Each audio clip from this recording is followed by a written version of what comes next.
I have a lockbox, so I mean, you know, they have to call the owner. I don't like that, but they only give hour notice, so it's all good. But I can't change that. No lockbox. Why can't you change that? Because they don't want a lockbox. You've had that conversation. Yes, I have. They understand the detriment to not having a lockbox. What was the detriment to not? What did you tell them? Pets. I said, you know, because they're at work, they can't come get the dogs out. I said, you're going to have to do something. What were the pets? Did you inform them that it was going to drastically reduce the number of showings they have? Yes, I did. And they were okay with that? Mm-hmm. Okay.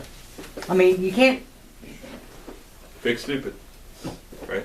fix stupid, that's right. Give it another week or so and I may be able to fix stupid.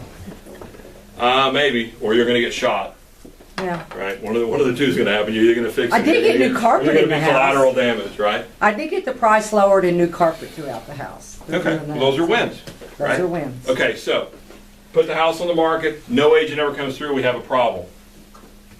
Agent comes through. They never bring their buyers back, and we don't get a lot of showings. We have a problem. We get showings, but nobody ever comes back a second time. We still got a problem. So if you've had a bunch of one-off showings, right? You got a problem. And the seller, you need to be able to talk to the seller. And you need to tell the seller at the listing presentation these three levels. Every house that sells, every one of them, passes through these three levels every time. All we're playing with is how long does it take to pass through those levels. It's going to pass through them. Because if the agents aren't excited, they never get the buyers. If the buyers don't come through multiple times, we're not one of the top 2 or 3. And if we're not one of the top 2 or 3, it ain't going to sell. Principle 17 is presentation. Your contract presentations are directly proportionate to your listing and buyer presentations or lack thereof. If you want great contract presentations with your clients, make great listing and buyer presentations. Make sure they understand what to expect as they get ready to write a contract or they get ready to accept a contract, and you should be covering that with them before you ever get deeply into showing the property or deeply into the listing period. Number 18 is perfection. The perfect house does not exist. You can't spend time with people who are looking for the perfect house. They're not going to buy one. Get away from them as fast as you possibly can. I guess I should lay in another rule. Rule 18A is this. The realtor game is not about trying to turn people into clients. It's about having a process to identify who is a potential client and getting away from people as fast as you possibly can, politely, who are not going to do anything.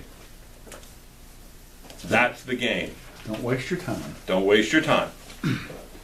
Politely. By taking them through a process where you just play red light, green light, and you go, they're not going to buy one. And I'll just tell you, if somebody goes, well, when we find the perfect house, Here's my card. they'll never do anything. It just doesn't exist.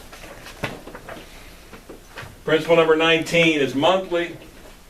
Buyers will always buy the best house they can find for the amount of monthly budget they have. It has nothing to do with sales price. It's all about how much I can afford per month. Principle 20 is showings. You lose buyers, you don't lose them in negotiations, you lose them in showings.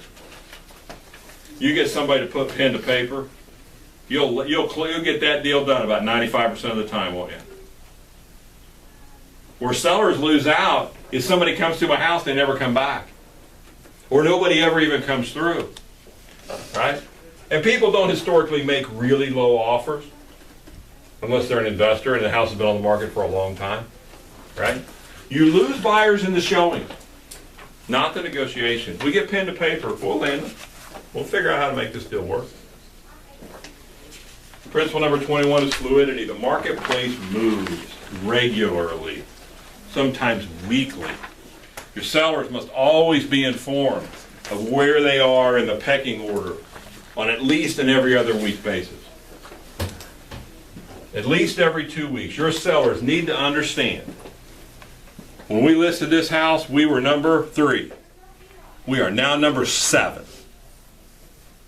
2 weeks later, we are now number 2. We're doing good. I think we got an offer coming. Uh-oh, we are now number 9. And they need to hear that on a regular basis. And you do that by analyzing your MLS every 2 weeks and giving them the addresses of the houses that went under contract and the houses that they're competing against. Because there are times when you can have a seller call you, and I had this happen. The seller goes, I got to sell my house, I got to drop my price. I'm like, Eldon, you don't have to drop your price.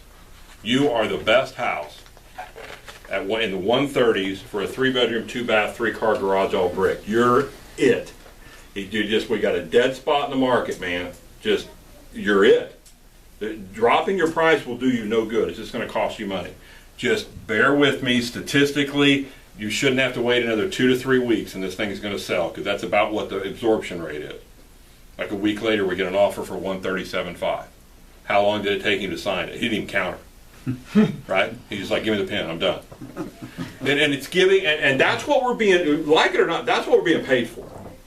We're being paid to analyze the marketplace and on an ongoing basis and deliver all that information back to our clients so that they can make a more informed decision than what they're making right now. They're out there swinging blind, thinking they got a chance of selling their house, and we know some of these people have no chance without a major move either in pricing or condition, right? I mean, location is the biggest crock ever created. It's price, price, and price. I can fix anything with price. I can't pick a house up that's in a bad location and move it to a hot rod location. These things are not transportable. They're not mobile homes. They're on a foundation. I can't move you to the hot market. So location just is.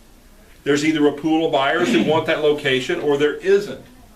If there's not a pool of buyers that want that location, how do I make a pool of buyers want that location?